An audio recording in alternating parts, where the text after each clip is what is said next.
Imagine it's the year 170 AD. You are standing on one of the most advanced roads ever built. A Roman road.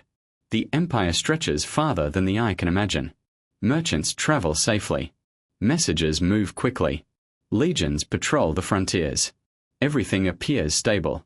Then a messenger arrives. Exhausted. Covered in dust. Unable to explain what he has seen. Entire villages have gone silent. Travelers are disappearing. Small towns stop responding. And the strangest part, the problem seems to be moving along the roads themselves. At first, Rome assumes it's another local crisis. A border dispute. A disease. A rebellion. But within weeks, something becomes impossible to ignore. Every place connected by Rome's greatest achievements begins experiencing the same terrifying pattern. And suddenly, the most powerful empire on earth faces a question it was never designed to answer. What if ancient Rome encountered an outbreak unlike anything in recorded history? Would the legions stop it? Would the walls protect the cities? Would the aqueducts keep civilization alive? Or would Rome's greatest strengths become the reason everything falls apart? The roads. To understand what happens next, you first need to understand Roman roads. Modern researchers estimate the Roman transportation network stretched for hundreds of thousands of kilometers across the empire. These roads were engineering masterpieces. Straight, durable, efficient. They connected distant provinces into a single functioning system. For centuries, they helped Rome grow stronger. But every system has a hidden weakness. The same roads that allowed information to travel quickly could also spread fear quickly. Rumors moved faster than officials. Stories moved faster than evidence. Reports of strange behavior began appearing from multiple provinces at once. Nobody knew whether the stories were connected. But people noticed something disturbing. Every week the reports appeared farther west, farther north, farther south, following the roads. For the first time, Romans began to wonder whether their greatest achievement had accidentally created a pathway for disaster. The legions. Rome's next line of defense was its military. No army in the ancient world was more respected than the Roman legions. Thousands of highly trained soldiers. Strict discipline. Careful organization. Generations of battlefield experience. Normally, Roman commanders could identify an enemy. They could predict movement, build strategies, control territory. But this situation was different. There were no clear objectives. No obvious battlefield. No traditional opponent. Every report contradicted the last. Some cities remained calm. Others seemed to change overnight. The legions quickly realized that military strength alone could not solve uncertainty. And uncertainty was spreading faster than soldiers could travel. The first cities under pressure. As concern grew, local governors began taking precautions. City gates closed earlier. Travel restrictions appeared. Merchants faced inspections. Communication slowed. People became suspicious of strangers. For generations, Rome had encouraged movement. Now movement itself felt dangerous. The empire was beginning to work against its own design. Every new restriction created another problem. Trade slowed. Supplies became inconsistent. Trust began disappearing. And trust is often more important than people realize. Civilizations run on confidence. Once confidence begins to crack, everything becomes harder to maintain. The walls. Rome had walls. Many cities did. The famous Aurelian walls would eventually surround the capital itself. Walls had always represented security, protection, order, stability. But during a widespread crisis, walls create a new challenge. They keep danger outside, but they also keep uncertainty inside. People begin asking questions. How long will supplies last? What is happening beyond the gates? Who is telling the truth? The walls remain standing. Yet fear continues growing. Because fear does not need a doorway. The aqueducts. Then another problem emerges. Water. Rome's aqueduct system was one of the greatest engineering achievements of the ancient world. Fresh water flowed into cities every day. Baths operated. Fountains functioned. Public life continued. But aqueducts require maintenance, inspection, repairs, workers. And workers depend on stability. As instability spreads across regions, maintaining complex infrastructure becomes increasingly difficult. Small interruptions become larger interruptions. Large interruptions become systemic problems. Suddenly, Rome discovers that its most impressive systems are only as strong as the people maintaining them. The invisible collapse. Most people imagine civilizations collapsing dramatically. Huge battles, famous speeches, historic moments. But reality is often quieter. A delivery never arrives. A road goes unrepaired. A bridge remains damaged.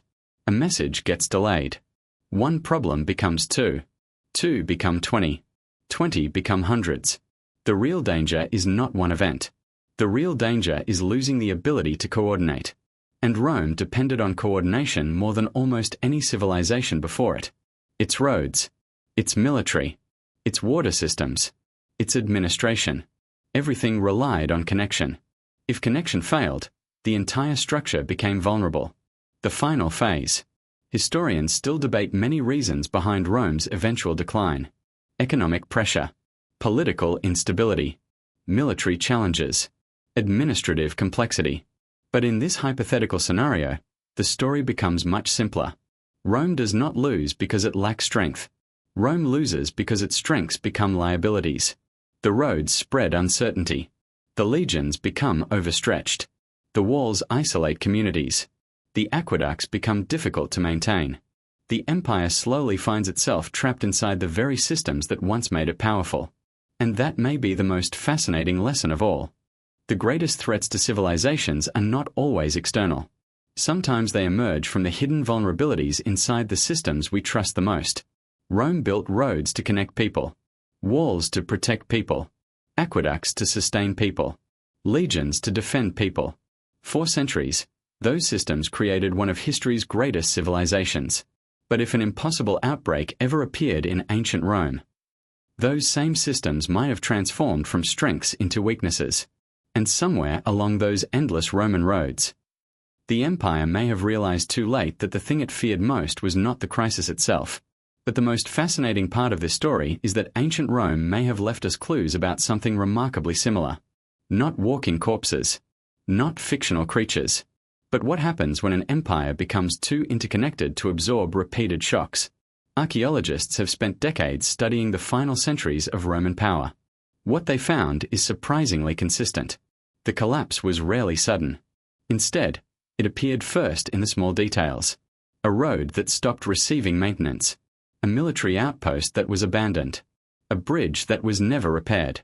An aqueduct section left damaged for years. A town that slowly lost population. Then another. Then another. To people living at the time, the empire probably did not look like it was collapsing. It simply looked like things were becoming harder. Travel became slower. Trade became less reliable. Communication became less predictable. The systems still existed, but they no longer worked with the same efficiency. And archaeology allows us to see this process almost like a time-lapse photograph. Across former Roman territories, researchers have documented shrinking urban populations, declining construction projects, fewer monumental buildings, and reductions in long-distance trade networks. The empire remained enormous on maps, but its ability to coordinate that enormous territory was gradually weakening. And coordination was Rome's true superpower. More than gold. More than armies. More than emperors. Coordination. When modern archaeologists analyze Roman roads, ports, military fortifications, and administrative centers, they are often studying something deeper than infrastructure. They are studying information.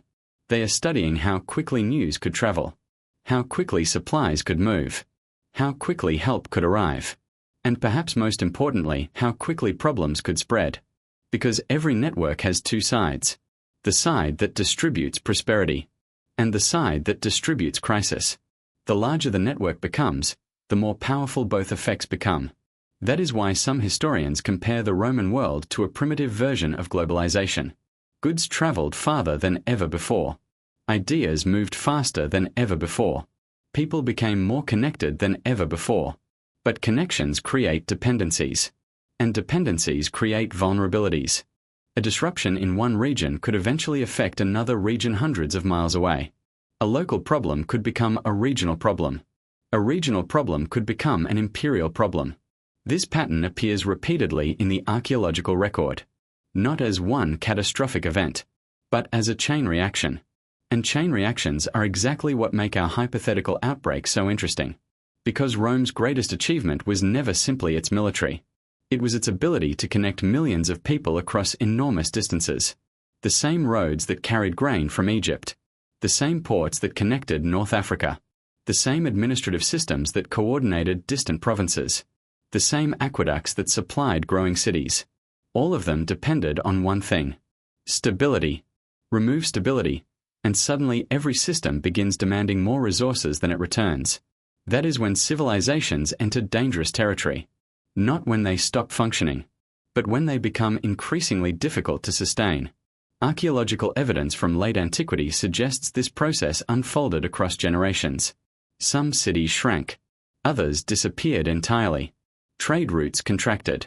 Infrastructure deteriorated. Frontiers became harder to defend. Each individual problem seemed manageable. Together, they became overwhelming.